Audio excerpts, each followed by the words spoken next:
Sorry for the technical glitch. Now, as we all saw in the video, His Divine Holiness, Bhagavan Shri Nithyananda Paramashivam, is the reviver of Kailasa, the ancient enlightened civilization and the great cosmic borderless nation.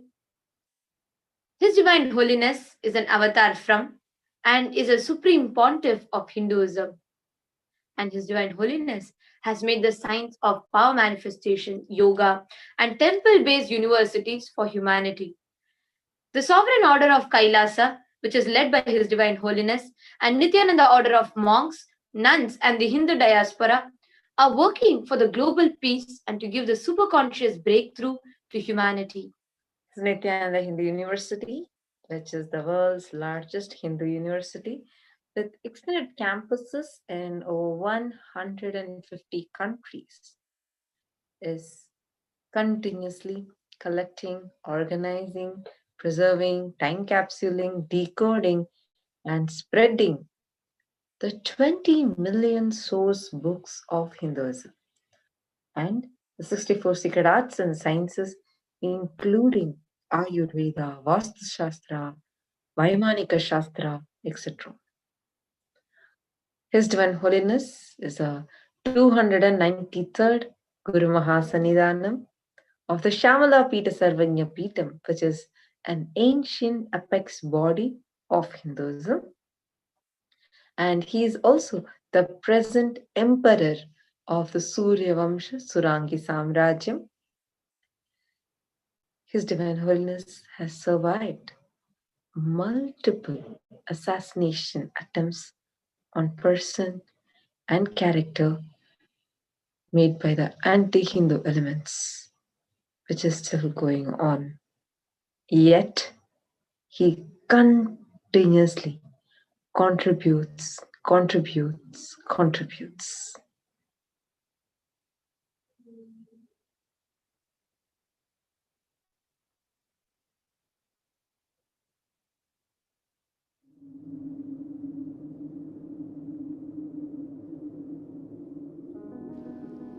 The first and foremost sacred secret I want you to know. Integrity is falling in love with your higher personality. Understand? You do have Sadashivatva in you. You are hardwired for it. It's not that your Sadashivatva is gift from somebody. No. Understand?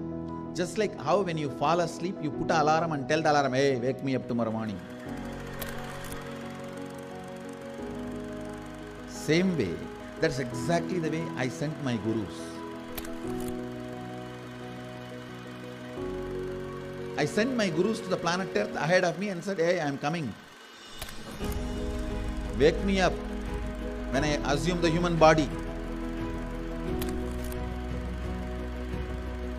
My alarm clocks were my gurus. Hey, wake me up. Understand? They just reminded me to fall in love with my higher personality, Sadashiva.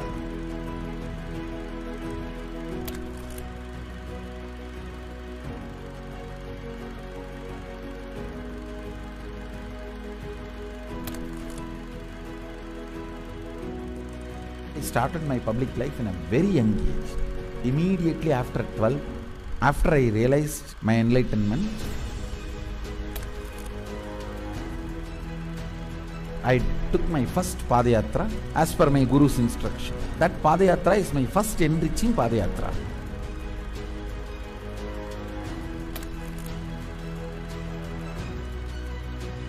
See, I should say, I started organized public life in 2000. But my public life started when I was 12. How I started my public life? One person at a time. I'll walk from village to village, sit, spend some time. And small boy, naturally people will be curious, all alone. They will come and try to talk to me. Then I'll start talking to them and start enriching. Whatever little way I know.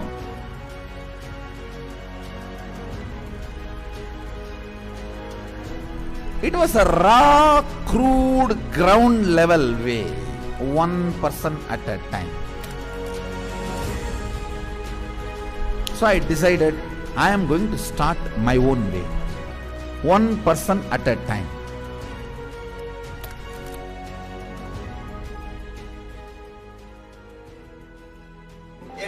என்னுடைய room பக்கத்துல room தான் அவர் இருந்தாப்புல. ஒரு சின்ன இரும்பு பெட்டி ஒன்று இருக்கும். அந்த இரும்பு பெட்டியில தினந்தோறும் காலையில் 5 மணிக்கு எழுந்து ஒரே நபர் எங்க ஹாஸ்டல்லே முதல் நபர் அவராக தான் இருப்பாரு. குளிச்சுட்டு வந்துட்டு தினந்தோறும் பூஜை செய்வாப்புல. பூஜை செய்து விட்டுட்டு யாரெல்லாம் அவர்கிட்ட போயிட்டு ஆசீர்வாதம் கேட்கிறாரோ அவர் திண்ணூறு வச்சு இன்றைய நாள் நன்றாக இருக்கும் அப்படின்னு சொல்லி எல்லாருக்கும் ஆசீர்வாதம் பண்ணுவாப்புல.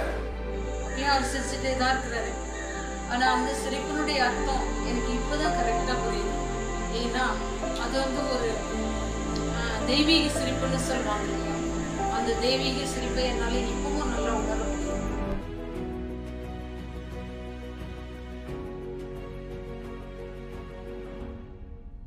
ரூம்குள்ள வந்துட்டாருன்னா ஒண்ணு சும்மாவே இருக்க மாட்டாரு, புக் எடுத்து படிப்பாரு, இல்ல அந்த சிலைகளுக்கான அலங்காரங்கள் பண்றது இதெல்லாம் பண்ணிட்டு இருப்பாரு.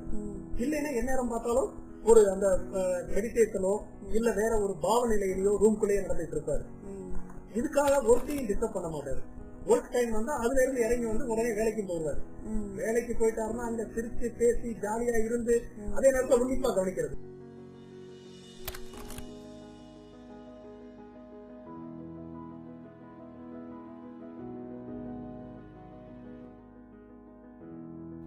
Parivrajaka Yatra happens only when you move out of joy. I tell you, I was moving like a banyan leaf in the breeze. When a leaf falls from the tree, in the breeze how it moves. That's the way I moved in my life. That is why my Parivrajaka, even to remember, is a joy for me.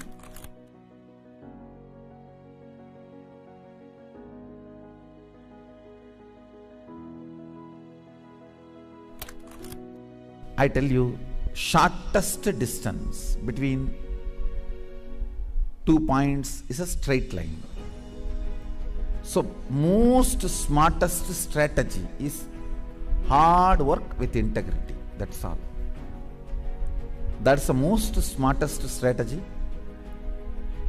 I decided, let me sit and start doing, start empowering, start enriching. Actually, that is the way I remember me even now. When I close my eyes, I don't remember me sitting in a golden throne. When I close my eyes, I only remember the boy, village boy with a stick on his shoulder, a kamandalu. Before Hindus could recognize, I have created a very powerful enlightenment ecosystem. Everywhere, spiritual awakening is happening, enlightenment is happening. People are manifesting enlightenment, manifesting powers, everything. Kailasa is reviving the enlightenment ecosystem. The Kailasa will be the place where almost million power manifestors are living and running. At least 10 million temples and monasteries, which are spiritual embassies of Paramashiva, and reviving this enlightenment, power manifesting civilization. Kailas is a place where everything related to super consciousness is revived. All the sampradaya, all the spiritual ecosystems.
Kailasa is a place where everything related to superconsciousness is revived. All the sampradaya, all the spiritual ecosystems created for enlightenment will be revived. And established in such a way, it never gets lost again. There forever serving the humanity.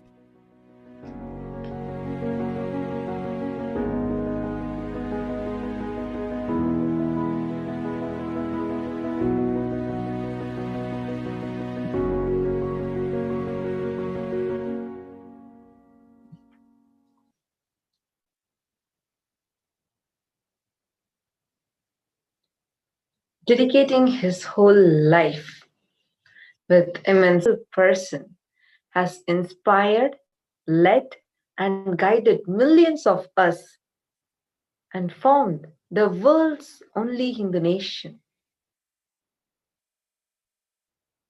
Kailasa. And after all of these, with such grace and gratitude, Swamiji, who's Paramashiva's very own incarnation, offers his whole hard work and life as a humble offering to his gurus. So true.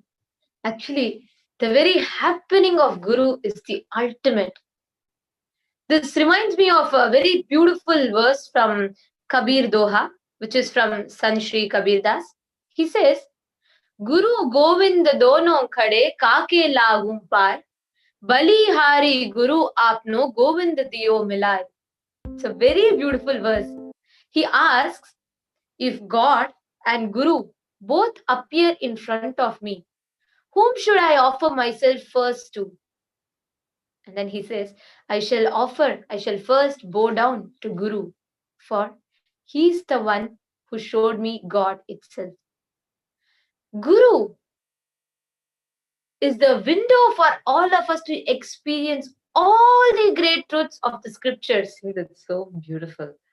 And there are so many Puranic references like the Apta Pramanas that testifies this truth that Guru is the ultimate. So many great enlightened masters, great devotees of Bhagavan. Like, for example, Sri Annamacharya from Andhra Pradesh, who was an ardent devotee, one of the greatest devotees of Bhagavan Venkateshwara. Even in his life, Bhagavan Venkateshwara assumes the form of Guru and guides him. Same way for Prahlada. Prahlada, all of us know him as one of the greatest devotees of Mahavishnu. Even in his life, he was initiated by his Guru Narada. The Guru Sishya Sampradaya has always been playing a vital role of being the backbone of Sanatana Hindu Dharma. Actually, even as recent as Sri Ramakrishna Paramahamsa, even if you take his example, if you see Mahakali, Ramakrishna Paramahamsa's very own, whom he connects as his own mother, she herself assumes the physical form and she tells Ramakrishna Paramahamsa that he needs to connect to Sri Totapuri Swami in order for him to achieve enlightenment experience. This very Guru Shishya Sampradaya, it is the source that has time and again produced enlightened beings on planet Earth who upheld Hinduism, who are still upholding Hinduism and preserving it. In the 80th and 81st verse of Guru Gita, the whole thing is about which explains the importance of Guru. The Shastra Pramana tells, Gurureva Jagat Sarvam Brahma Vishnu Shivatmakam Guru Parataram Nasti Tasmat Sampujayet Guru. There is nothing greater than Guru. He is Shiva, he is Vishnu, he is Brahma. There is nothing greater than Guru. Continuously, even as when Paramashiva tells, Naguro Ratikam, Naguro Ratikam, Naguro Ratikam, Naguro Ratikam, Shivasasanataha, Shivasasanataha, Shivasasanataha means he repeats, there's nothing greater than Guru, there is nothing greater than Guru, there is nothing greater than Guru. This is the ultimate truth of Shiva. And as a testimony of his own words, Paramashiva himself has assumed the body again and come down as His Divine Holiness Bhagavan Sri Nithyananda Paramashivam. As Swamiji himself beautifully tells in one of the very recent satsang he told, Nithyananda is nothing but a small living stream of enlightened masters in a remote village gone right. Because Swamiji so gracefully offers his whole gratitude to his Guru, but he himself is Paramashiva who has taken the physical body, the human body, and to establish his advent on planet Earth, and is establishing the most important Guru Shishya Sampradaya back to life.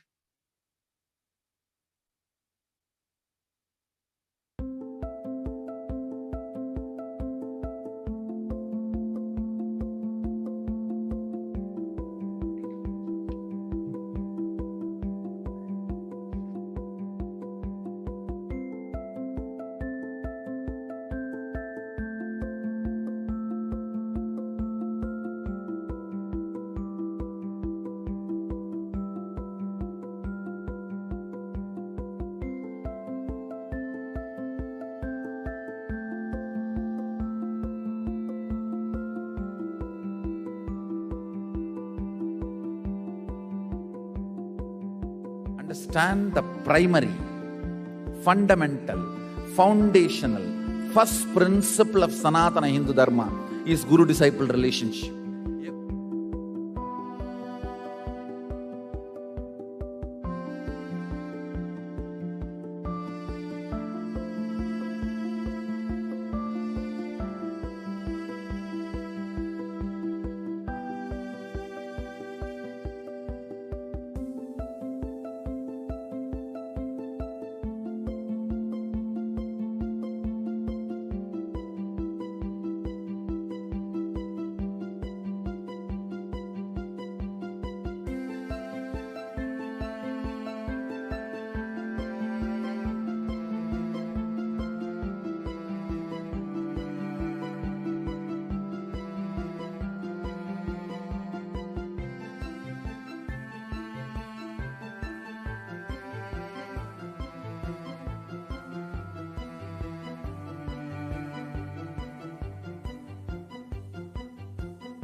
साक्षात स्वर्ग के दर्शन होने परम परमेश्वर की। कैसा था स्वामी जी का पेशवा? बहुत अच्छा था सबसे ज्यादा, और सबसे बड़ी खुशी की बात कि फॉरेन के बहुत थे।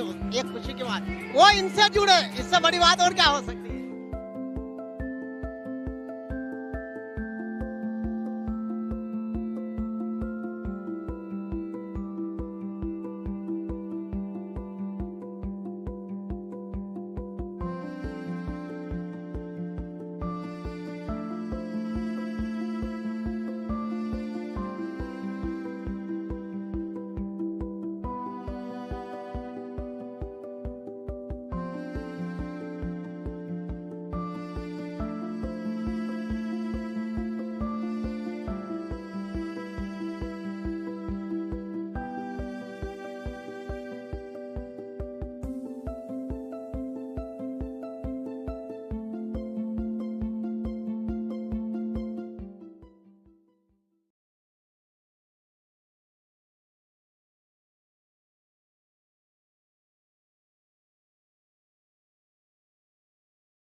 The Guru Shishya Sampradaya is the backbone of Hinduism.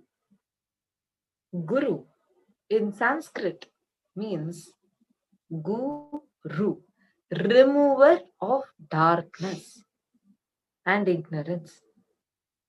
Guru removes the mental blocks and obstacles that stand in our way of our awareness and realization of our true self.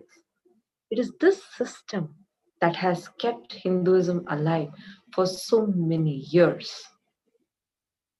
Actually, in the last 25 plus years of Swamiji's public life, Swamiji has been continuously giving his life to protect this very tradition, the Guru Shishya Sampradaya, because if we see every aspect, even the first ever Adinam that Swamiji started in the Avatipalayam, which is a place near Erode in Tamil Nadu, in South India, Swamiji named that Adinam after his Guru. After like thousands of people, all of us realize that Swamiji is Paramashiva himself who has come down. But still Swamiji continues to offer every day in the satsang. He will tell, my gurus, my gurus, my gurus, continuously offering his gratitude, everything that Swamiji is doing at the feet of his gurus. And same way, now Swamiji is continuing the Guru Parampara by reviving this Gurukul system. Like so much of persecution, attacks, everything has happened. But still Swamiji is giving his own life to protect this Gurukul or the Guru Parampara and the Guru Shishya Sampradaya. It is the base, the foundation of Sri Kailasa, the world's only Hindu nation today. If you see, it is all formed based on this Guru Shishya Parampara, because Swamiji at the age of 16 or 17 was given the Yoga Pattabhishekam. Age of 16. That age of 16 was when Swamiji was formally, and the Chaturmasya, all of that was happening. The youngest, do you remember the youngest Chaturmasya that Swamiji did was at the age of 3. His whole advent has been for reviving this Guru Shishya Sampradaya. Actually, that is why what Swamiji received, like so many years before, was from his gurus. Then Swamiji initiated so many sannyasis, the whole Nithyananda order of monks, nuns, and the entire Hindu diaspora. So if you see, all of them, all of us are continuing to be a lineage of the Nithyananda Sampradaya, where Swamiji received what Swamiji received from his gurus, and he is continuing to initiate us. And this Guru Shishya Sampradaya is a Gurukul system, which is the main thing needed for upholding the Guru Shishya Sampradaya, where you go sit at the feet of the Guru and you learn, you imbibe. It plays a crucial role in upholding the quality of life in a society. Understand? Any education system, the education system of a society, that plays a crucial role in the quality of life in that society. The wrong history about Hinduism that has been force-fed to the young budding minds has chastised us of the strength that we are supposed to be deriving from knowing about the glory of our past, because the history has been wrongly, in a very, very convoluted way, twisted and presented to us. Instead of us being able to feel that pride and inspired by the way how our ancestors have lived, being inspired to uphold that lifestyle, uphold that Sanatana Hindu Dharma, today we are in a position where instead of that inspiration, we are filled with mortification. But the kind of history and the kind of abusive, atrocious material that we're attached with. Very true. Actually, If you see this whole our education system, it was sent from guru to the disciple. They would have learned that science, and they would have want to keep it only with themselves, so that they are still being still being the symbol of that whatever it is, and they want to have it, and they want to move. Yet teach everything from Hinduism, like steal everything from Hinduism and teach it as if it's their invention, their discovery. Call Shiva as some old yogi and call Shiva as an alien. That all of that back to Hinduism and not monopolizing. But Swamiji is creating so many people. He's saying, I'm not here to prove I am God, and I'm here to prove you're all God. That Swamiji is creating. Swamiji was an amazing. There are many that they used to manifest. Here, power that Swamiji has. Swamiji is transmitting. That is why this is the real Guru Shishya Sampradaya. If you see this, actually awakens the best of an ability in his disciple. That is the real Guru Shishya Sampradaya. There's a beautiful story in Adi Shankaracharya's Gurukul. There were various different children. There was one disciple, though, who was very not very intelligent, because he used to never grasp anything that Adi Shankaracharya is revealing. Like he was never well versed in scriptures. He was never grasping, dedicating his whole life to the service of his guru. Nothing. It's not even a big this thing he used to do. Every day he used to wash Adi Shankaracharya's clothes, wash the dishes, and serve him food. All the small things he disciples mock him, saying that, oh, look at us, we are receiving everything from the master. That disciple, oblivious of all this, he's continuing to wash, sing the name of Adi Shankaracharya. But Adi Shankaracharya notices this. To make these ignorant disciples understand, Adi Shankaracharya turns around and calls the disciple by his name. Now the disciple he blooms with joy. He's beaming towards the master because the master has called his name. He starts running. The story says that the river, the flowing river, seeing the trust of the disciple on the master, because he does not think of anything else. He does not see, oh, I am washing the clothes. He does not see, oh, there are thorns or stones on the ground. He does not see there is river. If I walk on that, I will sink. Nothing. He just sees the master. He starts running towards Adi Shankaracharya, and he starts running on. It says like so in a flow, to hold his feet wherever as he is running, to make sure he is balanced.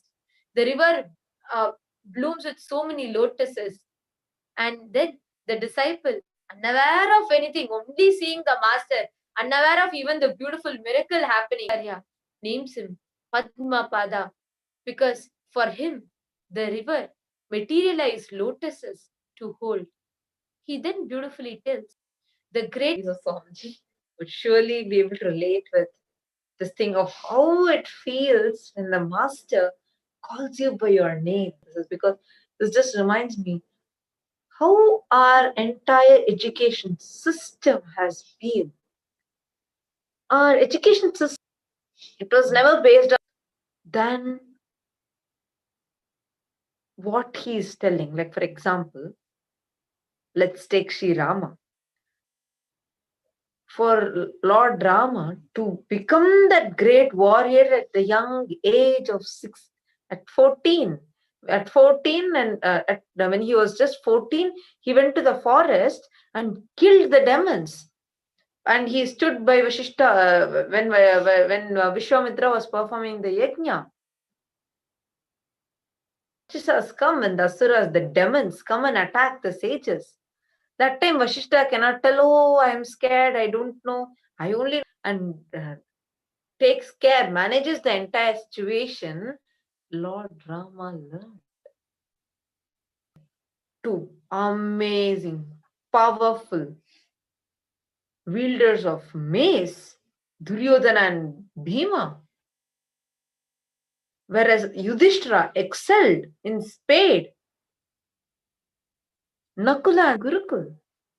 We have schools for all of us. Every school there is specialized school for each thing.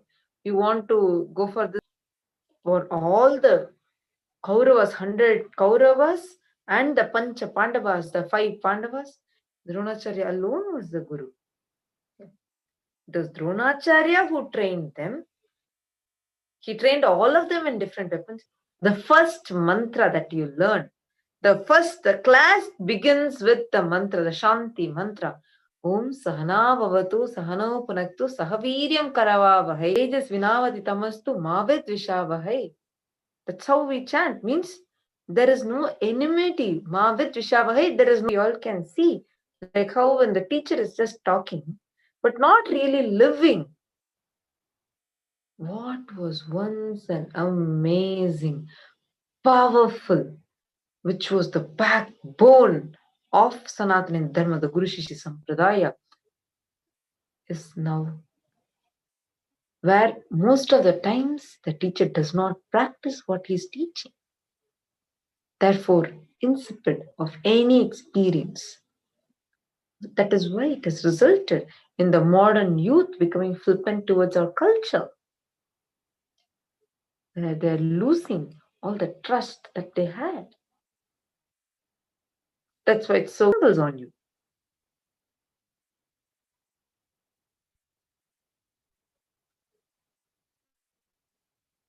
That is why modern youth have become flippant towards our culture.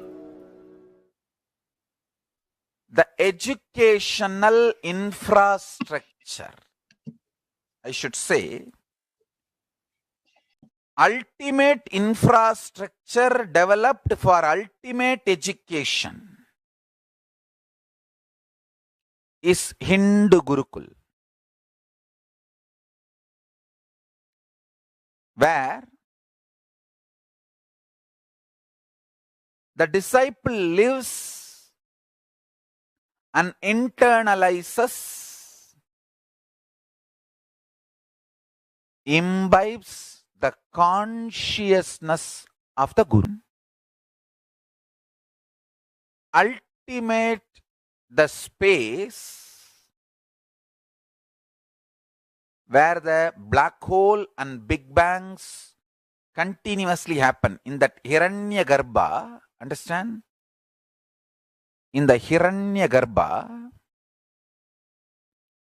if you believe Advaita is true, Advaita is true. If you believe Dvaita is true, Dvaita is true. If you believe, whoever gives you Guru and the initiation is so important for your enlightenment. Especially if that Guru is aligned to Vedas and Agamas, Shastras, and you can never lose anything. Right, powerful cognition from the right person makes you experience ultimate in the level of Hiranyagarbha, where the source of everything is centered. Conscious existence, awakened conscious existence in you. Not only the gravitational force, electromagnetism, the weak nuclear force and the played around, superseded. Not only these 4 forces already understood by science, there are other 4 forces not yet understood. And once you are initiated and started manifesting powers, you become Ishvara to your understanding the principles of life. You can become Ishvara for more people.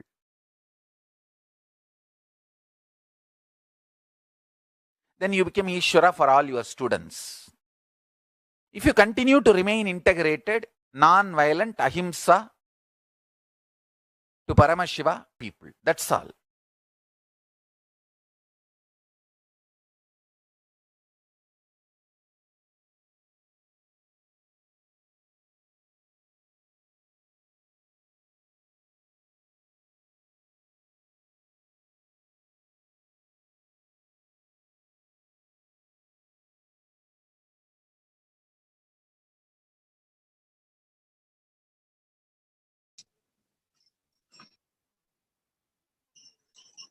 Nithyananda Gurukul.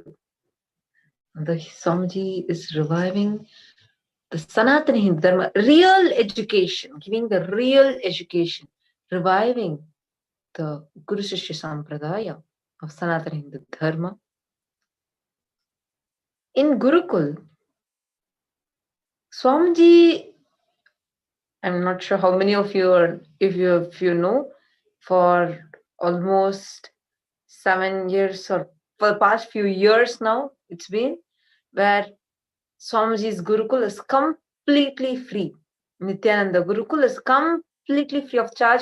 No any hidden fees, not even for even uniform or even for food, books, stay. It's a residential school. School sounds so funny because school, we all have that word school is associated with a lot of, it's corrupted. Each one, many children have many different kinds of emotions towards school. But Nithyananda Gurukul, it's residential, and all of these are completely free of charge. We need to know Swamiji is not just giving the free education, like as in free science, maths, physics alone. Of course, that education is also given, that to an international level, international GCSE. We learn that, and that is completely free of charge. But also the most important, teaching to live a conscious life without being manipulated by fear or greed. Understand? I'll just give you an example. Success. Just if you Google this about success and hear from many people who are successful, the base is mostly on fear and some even on greed.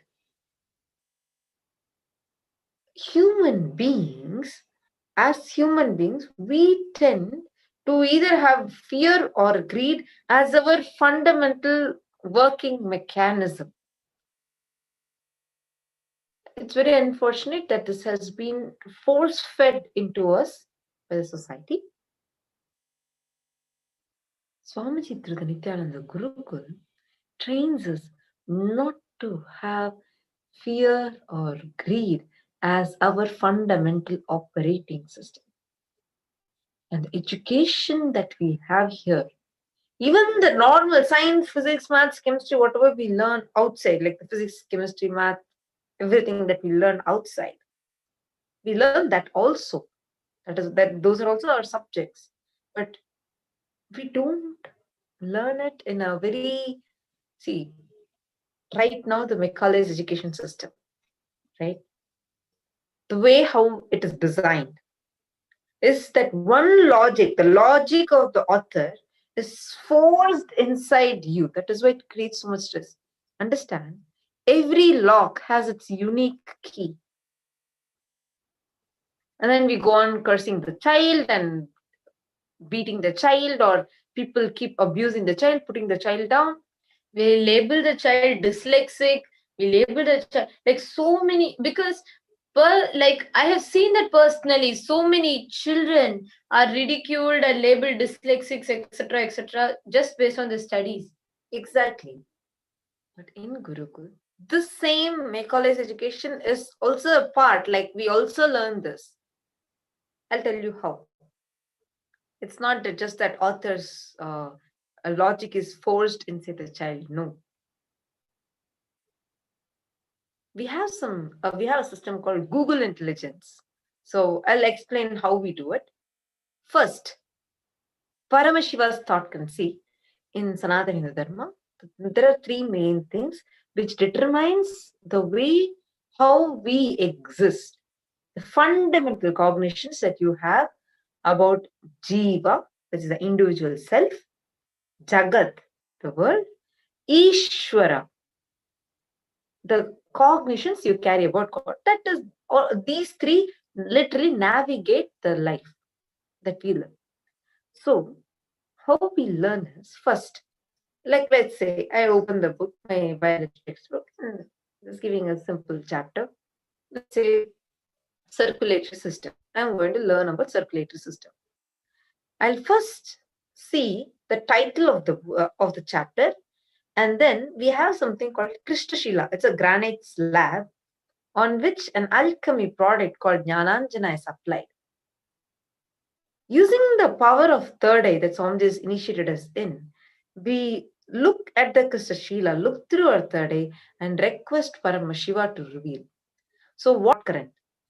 What is Paramashiva revealing about this subject? We write that down. The next step, we open the book, just the keywords. The keywords are usually highlighted in bold. So just the keywords.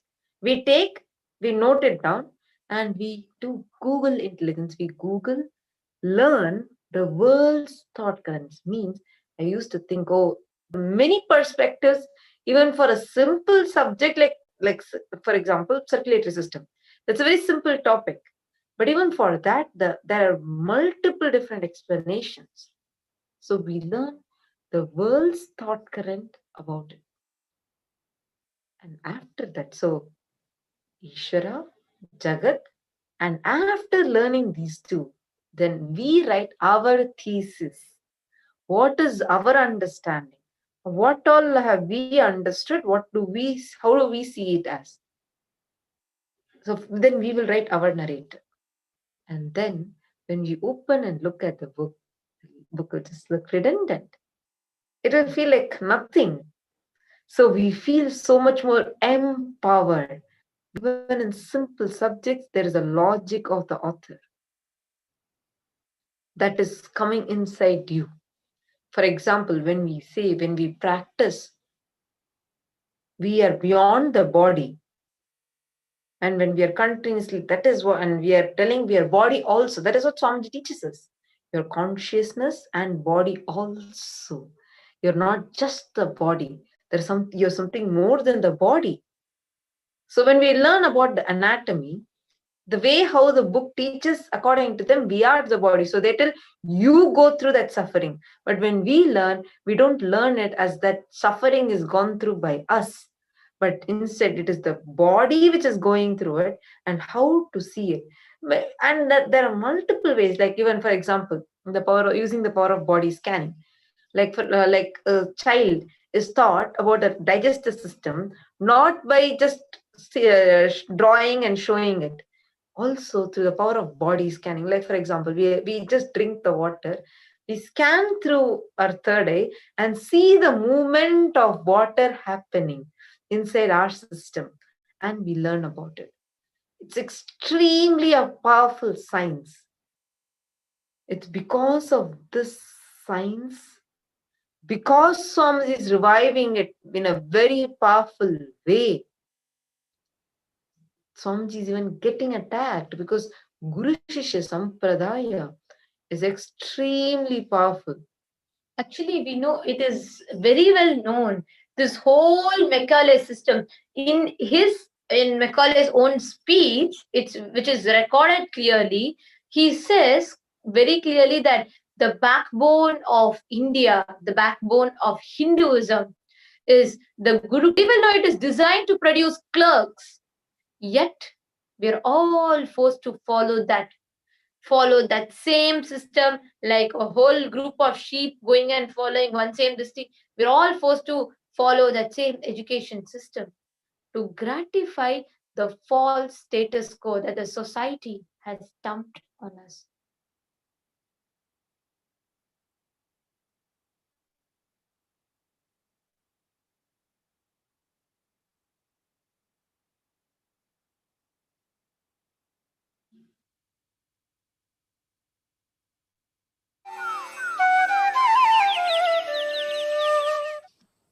My Gurukul is 100% free. Food, stay, education, everything is free. Because Sadashiva says, Guru is supposed to beg and feed the disciples. I said, I may beg physically or in the internet, but I will beg and feed my disciples. My Gurukul is 100% free. Not only I am teaching them English, maths, science, I am teaching them true history. I am teaching them the real powers and possibilities they can manifest. I am teaching them life. Only thing, I am not doing the stupid things which you guys have designed for a generalized way. Understand? All generalization creates more blind spots. When there is a Google Earth available, Google Map is available, why will I make them memorize the capitals of all the countries and states? Macaulay's time it was not there, so you have to memorize. Capital of India is Delhi and capital of Tamil Nadu is Chennai. You have to memorize. Now there is a Google Earth and Google Map. Just Google it, that's all. They need to be taught Googling. I am only removing all those stupid blind spots become part of the education because of the generalization. Understand? All generalization is faulty generalization. All generalization is faulty generalization. Jealousy, comparison is the byproduct of the faulty generalization. It is utter stupidity to give marks to human beings. Utter stupidity to give marks to human beings. It is like I saw memes in the Facebook. There is a fish in a pot, and there is a monkey, there is an elephant, there is a zebra, there is a snake, there is a crocodile, there is a tiger. And the educationist says, to have a fair game, we will have the examination. Who claims this tree first? Please start. That is what I call faulty generalization. What will happen to the fish if he comes out of the water to climb the tree? All generalization is faulty generalization. Understand? What I am trying to convey, I will give you the essence. Media wants me to do the charity of what they think as best. I am doing the charity of what is best. If you think food is the best thing happened in your life, you can do just Annadan. If you think education is the best thing happened in your life, you share that with the world. That's your charity. If you think clothes are the best things happened to your life and you share the clothes, Vastradana, that's your charity. If you think enlightenment and spiritual powers are the best thing happened in your life, you share that with the world. That's all I am doing.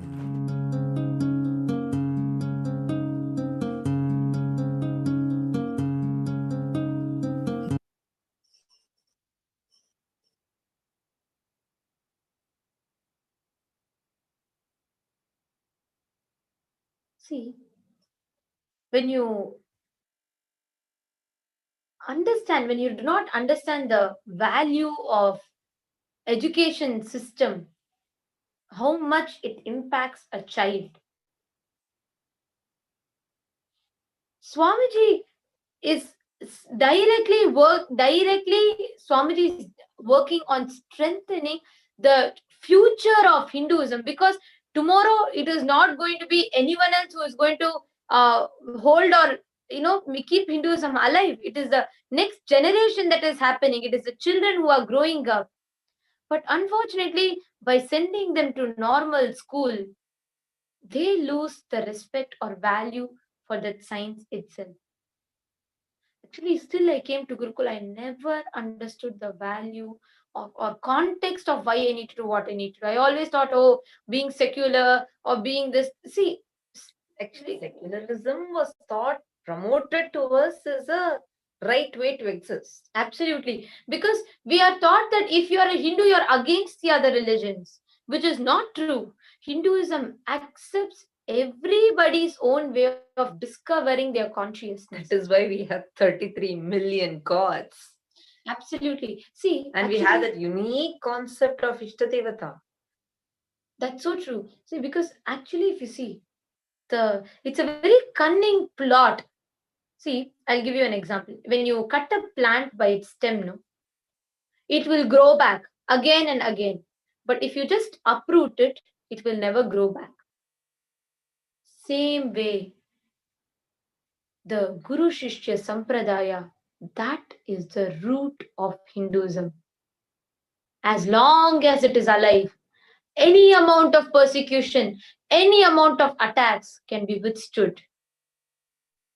But if that is destroyed, it's like the womb which reproduces enlightened beings, yogis, siddhas, rishis, munis, time and again, continuously reproducing the enlightened beings, that will be lost. If the Guru Shishya Sampradaya is uprooted, the whole Hinduism is literally uprooted. There will be no more the signs of producing enlightened beings and great yogis to keep the Hinduism alive. It is exactly for this reason that all the anti-Hindu elements, all the anti-Guru and anti-Hindu elements are continuously attacking the enlightened masters and incarnations. And today, Swamiji is directly targeted because of the courage and the strength that Swamiji is adding to the whole Hinduism. Because as a supreme pontiff of Hinduism, Swamiji has taken the risk as a supreme pontiff of Hinduism, heralding the whole 2 billion of us Hindus. Swamiji has taken the risk of boldly declaring everything and making it happen. When we all saw in the video, he declared, because he saw in the Agamas, the Guru is supposed to beg and give education. The whole education is declared free. And from that second on, never a single penny was taken from any parent. The whole thing was given for free. Actually, there are so many anti-Guru elements. Understand? This neo-Hindus, for whom Guru, many people, including Kullari, they came just to see how, like, if there is any other blind spot, like where Swamiji is telling suddenly everything is free and he's actually giving everything for free. Is he really giving for free, or can we manipulate somewhere? That is the reason this anti-Guru, neo-Hindu, Kullari came in. Trying to see, all that they want is trying to get the benefits. You want, if Hinduism has the science where you can do this, you can attain this, you can achieve this, my horoscope, all that I will believe. But when it comes to Guru, I will ridicule because I don't value that and all. That is stupid logic. Knowing the scriptures but not having experience is the worst way of existing. Many people, they're very dry inside, means they never had the experience. They just know the scriptures and, like, they can advise people, but never experience it. They don't know about it. They are against gurus. They're against the Hindu gurus who have real experience and who are able to transmit that experience. That's very unique to Swamiji. He'll be able to transmit all the powers when he established that, and he's continuously doing it, initiating millions in the power of healing, of third eye. That is what instigates these dangerous as anti-Hindu elements. They destroy. See, at least anti-Hindu elements, many times we might know these are anti-Hindu, but these anti-Guru mafia gang is worst. They're equally dangerous as anti-Hindu elements.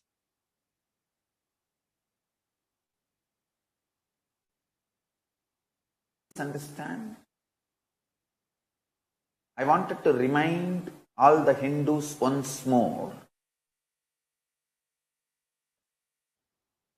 In some religion, if you get over-inspired, if you take that religion very seriously, you become missionary and start converting others, and you literally become missionary militant. You do everything for the sake of conversion.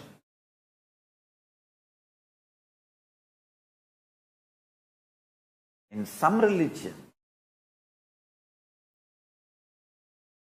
if you take that religion seriously, get over-inspired, enthusiastic,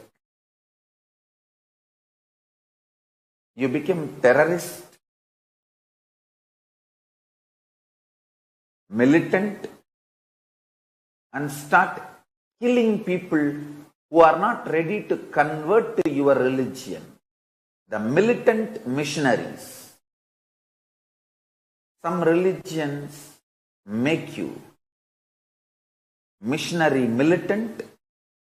Some religions make you militant missionaries. In Hinduism, if you take Hinduism seriously, if you are over-inspired, over-enthusiastic, excited about Hinduism, you become sadhu, monk, sannyasi, and start meditating. You go to Himalayas and work on your enlightenment.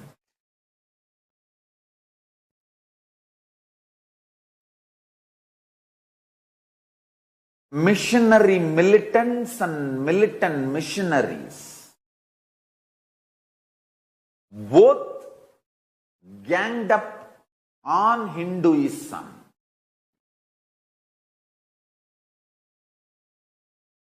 But so cunningly they are doing it. Still, even sincere Hindus have not woken up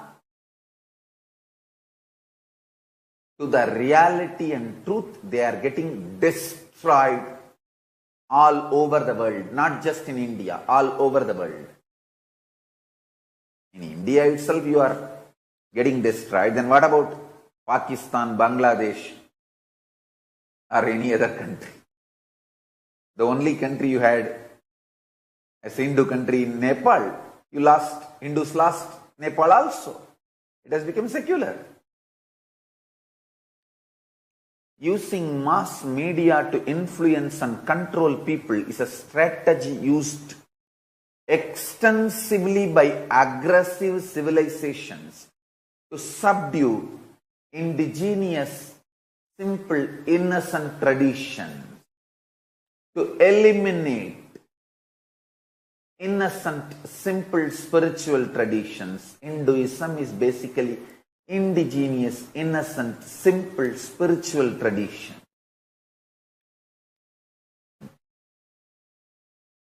If you Hindus don't read the history and wake up, history is going to repeat itself. Don't be in the false idea, oh, Hinduism is Sanatana, eternal, it is not going to be destroyed. Fools. Just see, in last 500 years, the lands you lost. 1000 years before, you had 56 nations where Hinduism was a state religion. Then slowly, you started losing the land. Now you don't have any land, any nation. I can say you have one nation, Kailasa, Hindu nation, but it is borderless, cosmic nation.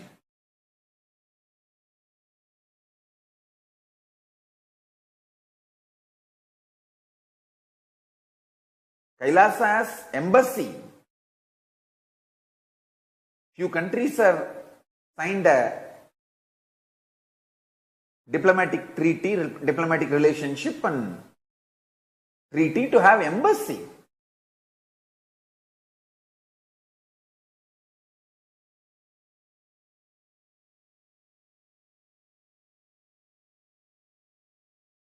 Kailasa is more a nation created to keep this Hindu grand narrative alive.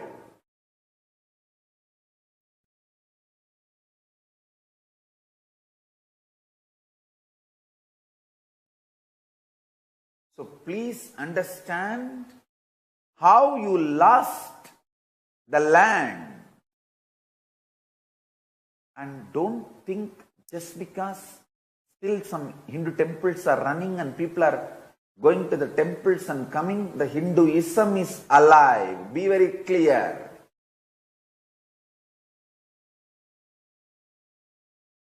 If you just even read the history 100 years before, the number of people, percentage getting initiated into Hinduism and studying Hinduism, either in Veda Padashala or Saiva Siddhantam or Vedantam or Smarta or Gaudiya Vaishnava, any one sampradaya of Hinduism, how many people used to take up Hindu studies 100 years before? See the percentage and see the percentage now.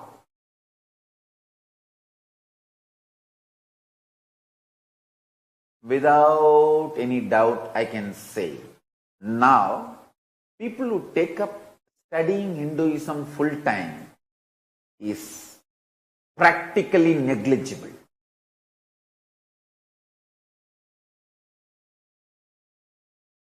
Zero point 0.00000, maybe one in the last. Just few sadhus and few people in Hindu Gurukuls, that's it. People studying full-time Hinduism is almost killed, eliminated, destroyed. I met another one, religious leader, a top person in Brazil. When I traveled, casually I was talking and he was also telling about what the activities they do, everything. And I said that I have a training center for monks and around 100 monks are studying in India, and every year I am expecting to graduate 100 people into monks and nuns. He said, Swamiji, I have a training center in Mumbai. I have 12 units only in Mumbai. Each unit has 3,000 people. Every year, around 30 to 35,000 youth graduate as nuns and monks and preachers from my unit, Swamiji.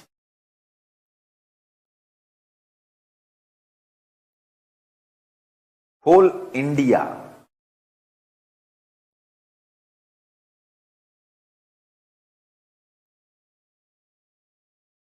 after thoroughly studying various sampradayas, Ramakrishna Mission and Chinmaya Mission and Bhagavan Swaminarayan's BAPS Sanstha and ISKCON and various sannyas sampradayas, I am telling you,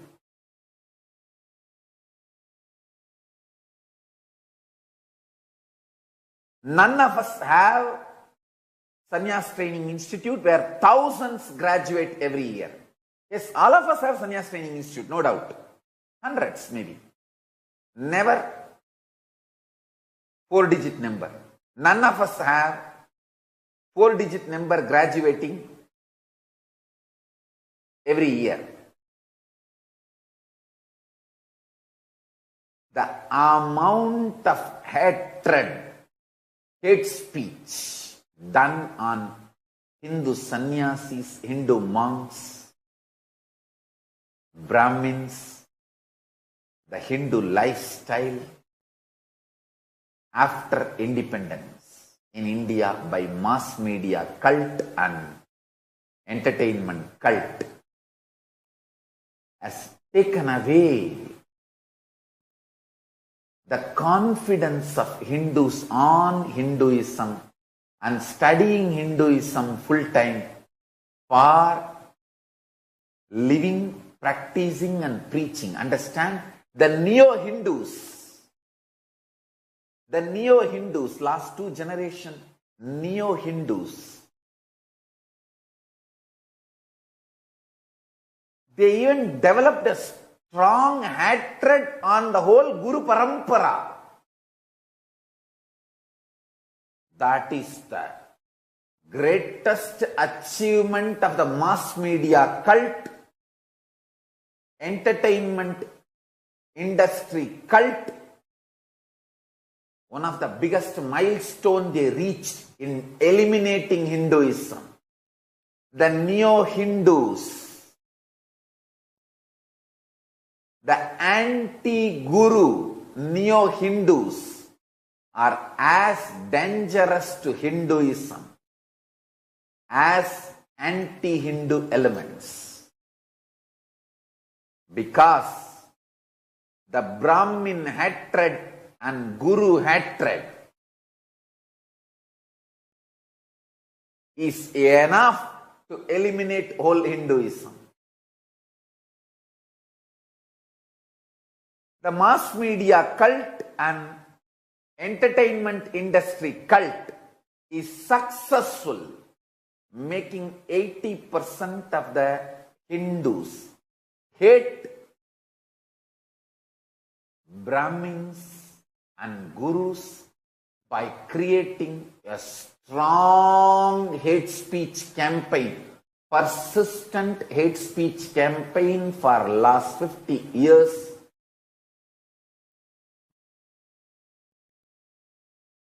And building a powerful negative grand narrative about Brahmins and Gurus.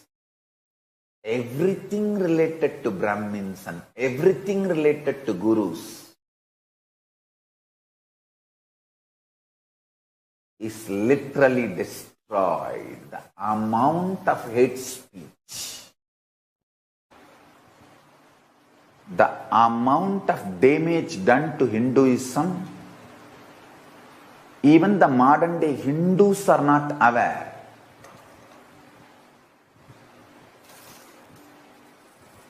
You will be surprised, the Neo-Hindus are as much anti-Guru and anti-Brahmins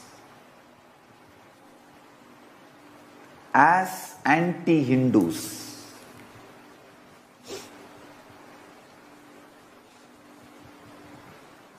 They are not understanding Gurus and Brahmins are the roots of Hinduism.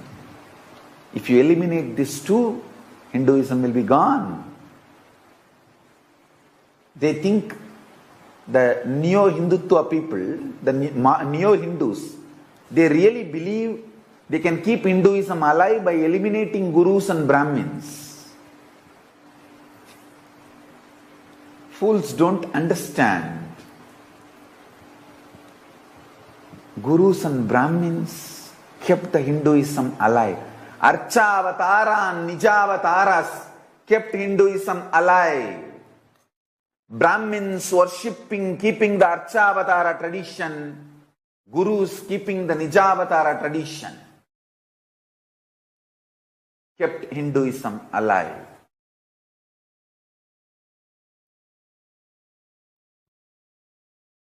Unique two principles of Hinduism is God descends in the form of deity in a specific place. Hindu temples are living place of living abodes of gods and goddesses, not just worship altars, theology training centers, education organizations alone, or it is not just prayer altars alone. It is living abode of gods and goddesses. That is why once a Hindu temple, the prana pratishtha is done, consecration is done, you can't move it, you can't sell it. The Hindu temple land loses real estate value. It doesn't belong to any more planet Earth or planet Earth's real estate market. There is no real estate value for Hindu temple.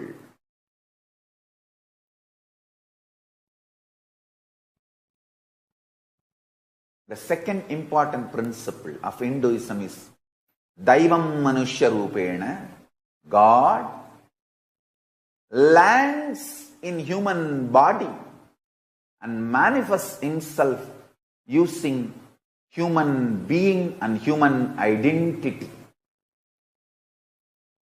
The Neo-Hindutva people, Neo-Hindus, does not believe in both principles, neither in Archavatara nor in Nijavatara.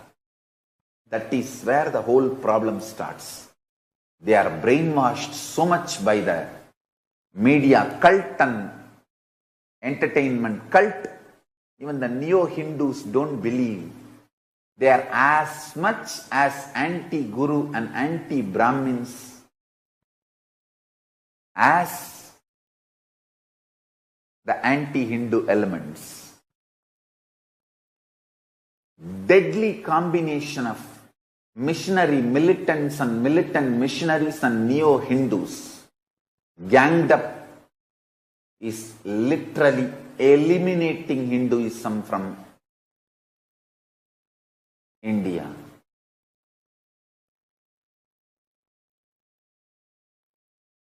It's unfortunate, but the reality. I want international Hindu diaspora to wake up to this reality. Hindu diaspora need to wake up to this reality.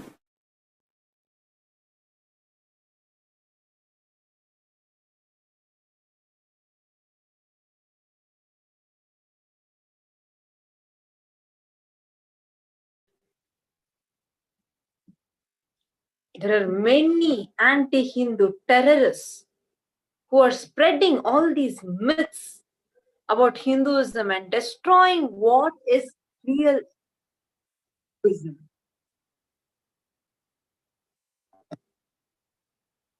Understand? Anti-Hindu terrorists are equally dangerous. Anti-Hindu terrorists are equally dangerous.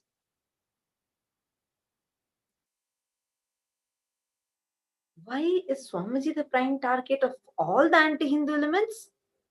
Why so many, understand, anti-Guru, Neo-Hindus, understand this term. Hinduism, Sanatana Hindu Dharma.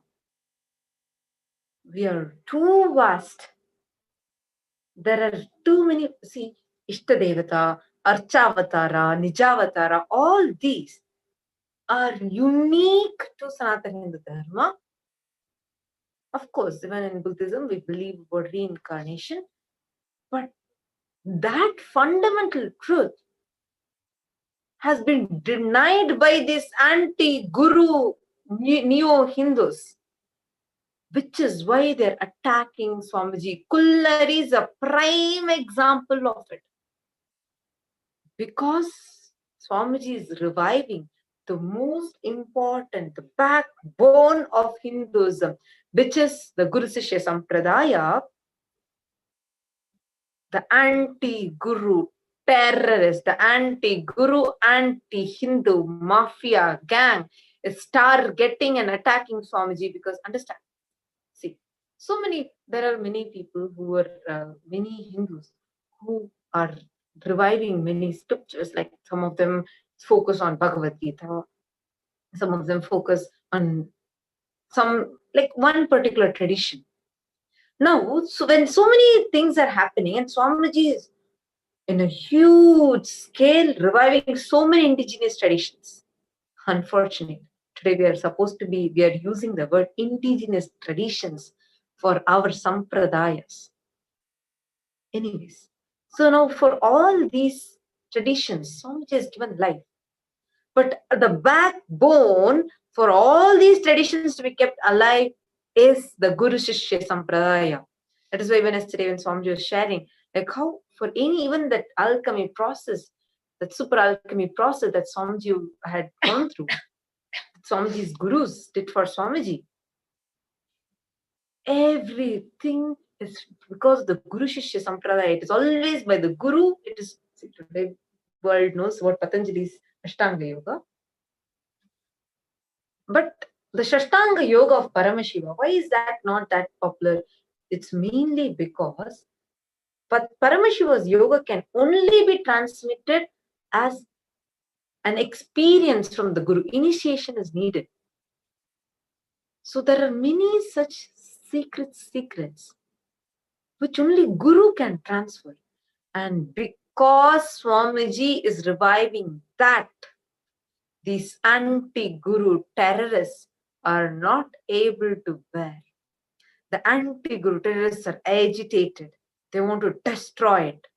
That is why if you see all the movies, the South Indian, especially in South India, literally every movie will in some form or other ridicule a Hindu Guru. Because the backbone of Hinduism, the Guru Shishya Sampradaya, they want to destroy that.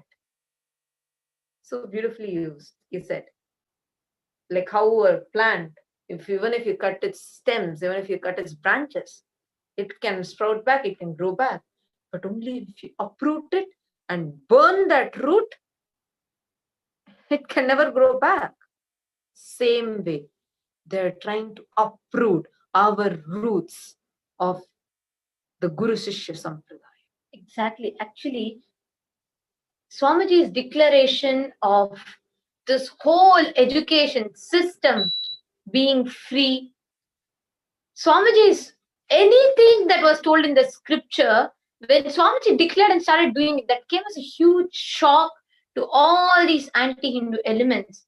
Because all the claims of gurus that they were making, oh, gurus are trying to monopolize. No, Swamiji never monopolized. Swamiji started creating so many, and literally Swamiji started creating so many people in the path of enlightenment. They're all like literally having the experiences of enlightenment. And they're quantifiable too. Exactly. Like for example, like when Swamiji said third eye, through third eye, even the blind people can see.